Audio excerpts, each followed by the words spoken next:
Hello everyone, I'm Entom64. I'm the Flameclaw. And I'm Volkamar. And welcome to the HellfireComms playthrough of Zero Wing. Oh yes, folks, it's the meme game. We've managed to avoid it for a good 10 years or so. Well, coming up to 10 years anyway, but finally, we're going to be taking a look at this. And funny story, it's actually the Mega Drive version of the game, the European port at that, which was responsible for the funky translation. So we get signal, someone set us up the bomb, how are you doing, gentlemen, main screen turn on, all that good shit. And you may not notice, but Zero Wing is actually a arcade shmup, which was later ported to console. So that's why we've got Volk here. He loves his side-scrolling shooters and whatnot. And Jesus, it's bad already. Flame, you chose this. Why? Well, primarily for the quality vintage meme, which is actually almost as old as I am. Wow. Yeah, but on top of that, this is a really fun shmup in its own right. Granted, when playing this, I did have to rely on the old save states a little bit because although it's not quite as difficult as a lot of shmups out there that I've seen, but it still has its challenging moments. Yeah. So, the synopsis for the game, we'll get to you in a second, Volk. Set in 2101, the game follows the signing of a peace treaty between the United Nations and Katz, an alien cyborg. However, Katz breaks the covenant and takes control of the Japanese space colonies. The protagonist leads the Zig spacecraft, it's never mentioned whether Zig stands for something or whether it's just its name, managed to escape from the mothership, destroyed by Katz, with the aim to defeat enemy forces and liberate the Earth. Damn right you're playing on hard. Is this the proper way to experience the game, Flame, where you get extra levels if you play on higher difficulties? Well, the way this game works is that depending on the difficulty you play, you get a different ending. And in this playthrough, I'm playing on hard because, that's just the most in-depth one. The bosses tend to have extra attacks on hard and that, but I will at the end of the game be showing off the 3 different endings that you can get in this game. Alright, Volk, let's pass things over to you now. You're a lover of shmups. What else did you play on the Mega Drive that involved going from side to side and shooting things? Well, obviously there is Zero Wing, having played that when I picked up a boot sale, so I was a bit late to the draw on that one, but I got there eventually. I also played the previous game from the developers called Hellfire. Hell yeah. Which is ever so slightly better than Zero Wing, or at least is widely considered to be slightly better, probably because it uses weapon switching as opposed to this game where, depending on what colour pickup you have, you get a different weapon. But besides that, I've also played the likes of Gynoog, which is also known as Wings of War, which is more sort of a mythological-based shmup, and has plenty of gross monsters in which to fight. And I've also played perhaps the granddaddy of the Mega Drive side-scrolling shooter, that is Thunder Force, which is an amazing game for its gameplay, fast pace, and just the music is... it's just incredible. Oh yeah, it really makes use of the Mega Drive's sound chip, which, I'm not trying to start a war here, but I think in certain cases the Mega Drive / Genesis has better sound than the Super Nintendo, but I digress. I'm really loving the design of the enemy units so far. It's got a very almost Geiger look to it, like something out of Contra. But Flame, when did you first encounter Zero Wing besides I don't know, YouTube videos and whatnot? And what was your first impressions of the game?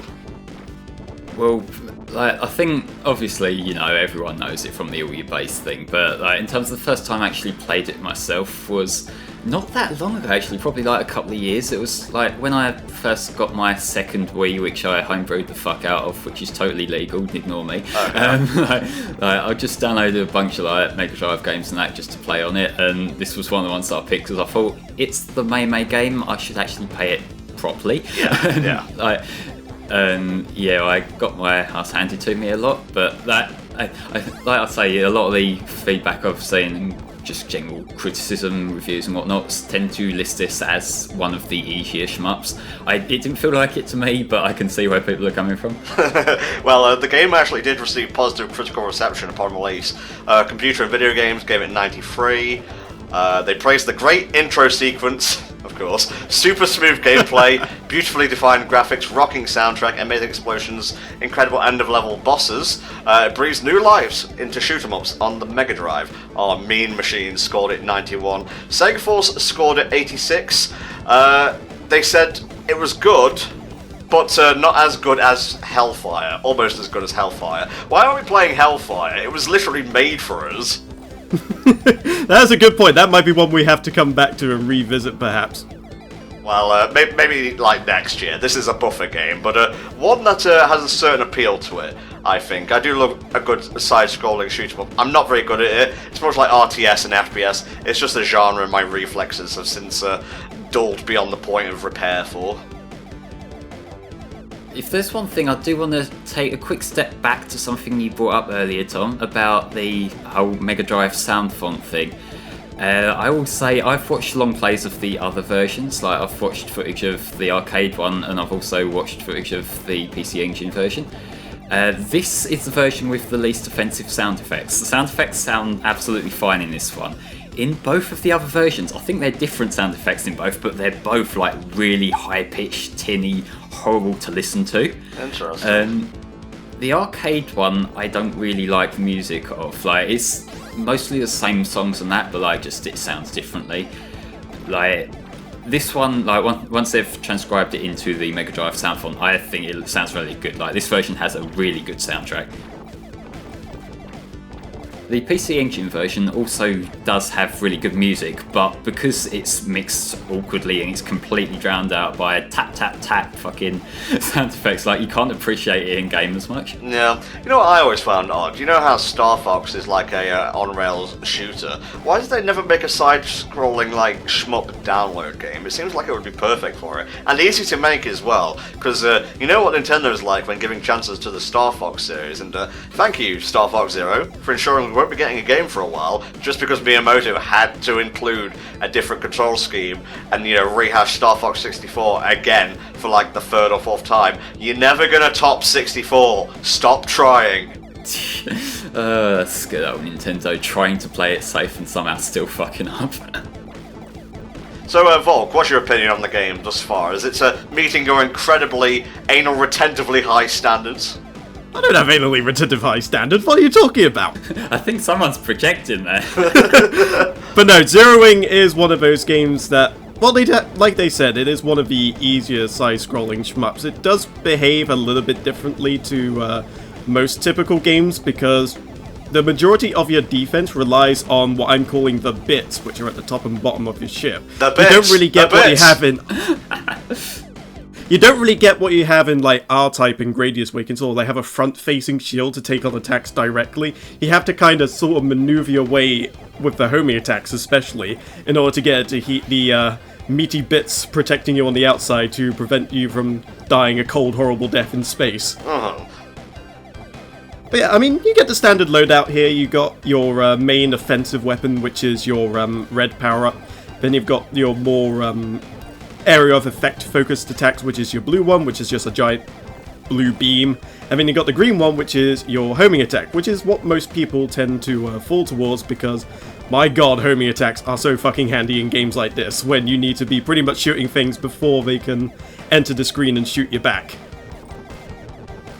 I'm wondering how hard the game would be if you didn't have the homing attack enabled, because right now things come on screen and they just get wiped out instantly, unless they walk off the screen like that guy did back there. He must have really high defense, but whatever. Yeah, I am not going to be using anything other than the homing attack here. For reasons you can probably pick up, but yeah, most of the difficulty here is less about the enemy shooting at you, like outside the bosses, because during the bosses it can become like pretty hectic, but as much of anything about just like the stage layouts and that, not crashing into things, not sort of getting yourself trapped between enemies and a wall and things like that. You've got to be very spatially aware here. I think that's what tends to happen with a lot of shmups. It does tend to be a lot about the navigation towards said boss, more about the enemies and the bosses themselves. Because the bosses, usually they follow a specific pattern, and patterns you can learn, but sometimes in the heat of battle, when you've got enemies firing at you in random directions, it can be a bit difficult, especially when you're in a level that has just a lot of stage hazards in the way. And Gradius did tap into this quite a lot, because they had levels where you sort of like suddenly going at super fast speed trying to navigate through extremely tight corridors. So they really played on that element quite a lot.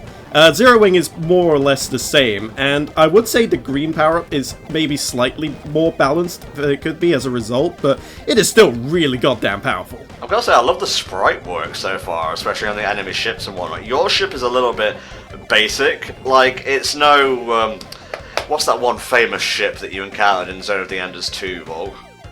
That's Vic Viper. The Vic Viper, yeah, it's not as iconic as that, but it gets the job done, and I like green. You know, I'm pretty easy to please when it comes to the colour spectrum.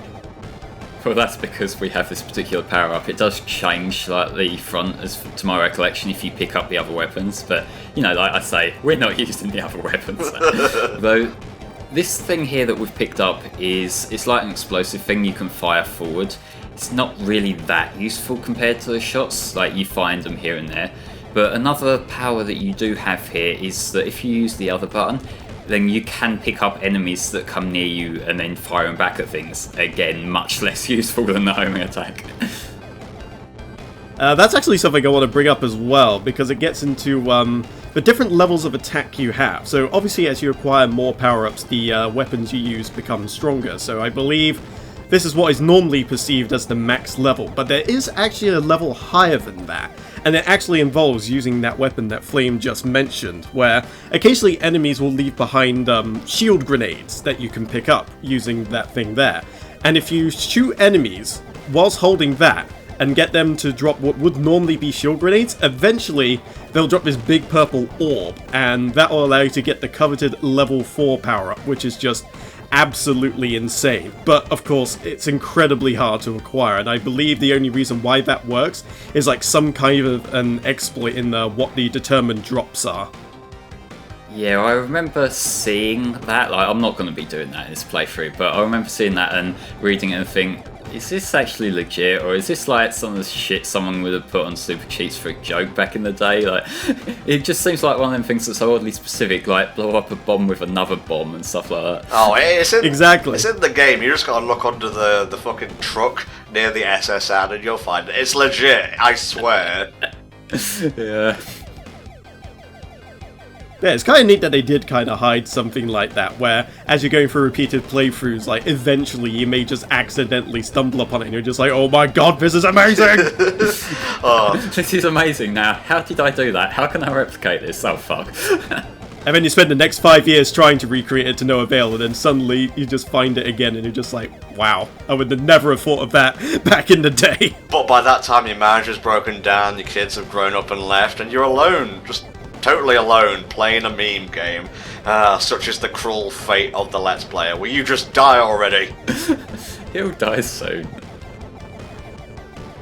There we go, lovely chubbly. A fantastic first part, if I do say so myself. And I do. We'll see you next time for the continuation of Zero Wing.